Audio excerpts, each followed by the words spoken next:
ये लड़के boys washroom में सिगरेट पी रहे होते हैं। तभी एक लड़की बॉयज वॉशरूम से बाहर निकलती है।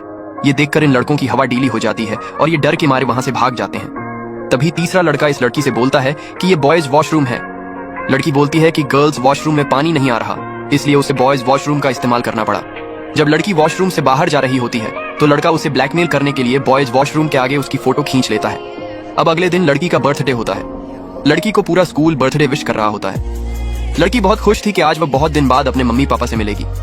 पर जब वह अपनी कार के पास पहुंचती है तो उसका ड्राइवर बताता है कि उसके पापा बिजनेस के सिलसिले से बाहर गए हैं और उसकी मम्मी किटी पार्टी में व्यस्त हैं। उन्होंने पैसे भेजे हैं। लड़की ये पैसे फेंक कर गुस्से में वहां से चली जाती है। अब ये लड़की अकेली इस कैफे में बैठी ही होती है कि तभी ये लड़का आ जाता है और बोलता है, तुमने अपने पैसे गिरा दिए थे।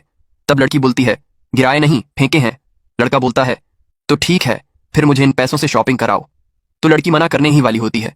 तभी लड़का उसे उसकी फोटो दिखा देता है, जिस कारण लड़की को जबरन उसके साथ शॉपिंग पर चलना पड़ता है।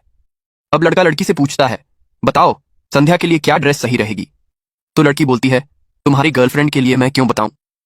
तभी लड़का उसे फोटो के बारे में याद दिलाता है और वो ये ड्रेस पसंद करती है। फिर लड़का उसे ड्रेस ट्राई करने को कहता है। जब लड़की ड्रेस पहनकर बाहर आती है तो लड़का उसे देखकर दंग रह जाता है। वह लड़की इतनी खूबसूरत लग रही होती है। अब लड़का उसे बताता है, संध्या मेरी जीएफ नहीं, बहन है। इसके बाद लड़का उसके घर जाता है, जहां उसे लड़की बताती है कि उसके पेरेंट्स उसके बर्थडे के लिए भी टाइम नहीं निकाल पाए। ये सुनकर लड़का उसके अकेलेपन को दूर करने के लिए उसके साथ रहने लगा। साथ स्कूल जाना, स्कूल से आना, शॉपिंग पर जाना, एंजॉय करना। धीरे धीरे ये दोनों एक दूसरे के करीब आने लगते हैं। ये लड़का अपनी माशूका को चोरी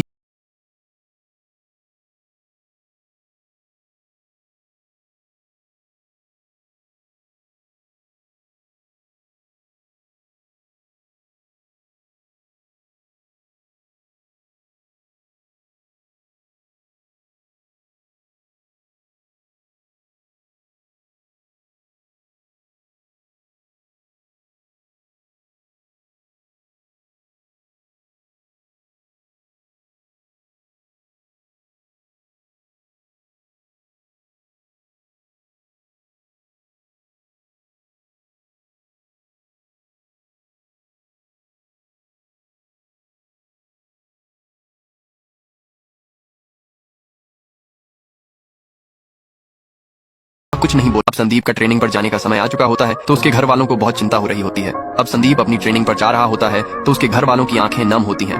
सबका चेहरा उतर जाता है। संदीप अपने पापा से गले मिलता है और ट्रेनिंग पर निकल जाता है। संदीप अपने ट्रेनिंग सेंटर पर पहुंच जाता है, जहां उसे रोज सुबह दौड़ना, लंबे समय तक पानी में रहना, सटीक निशाना लगाना और लड़ना सिखाया जाता है।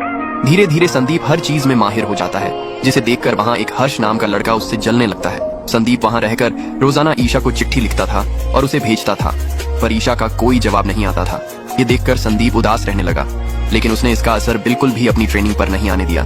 अब एक दिन संदीप का दोस्त वीर उसके पास आता है और उसे बताता है कि जो खत वह ईशा के लिए लिखता था वो हर्ष चुरा लेता था और ईशा तक आने वाली चिट्ठियां भी चुरा लेता था। न सुनते ही संदीप अपना आपा खो